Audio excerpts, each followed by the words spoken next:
Hi, today in front of me Realme 10 Pro Plus, and I'll show you how to activate fingerprint sensor animation on this device. So let's first open the settings application, and now we should scroll down to the password and security section.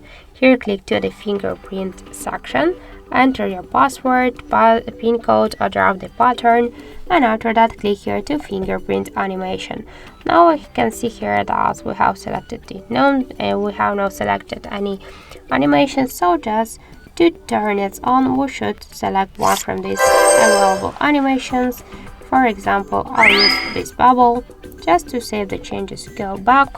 Now let's just lock the device to see the changes.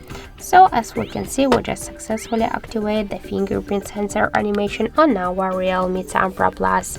So that's it. Thank you for watching, and if you find this video helpful, don't forget to leave a like, comment and to subscribe our channel.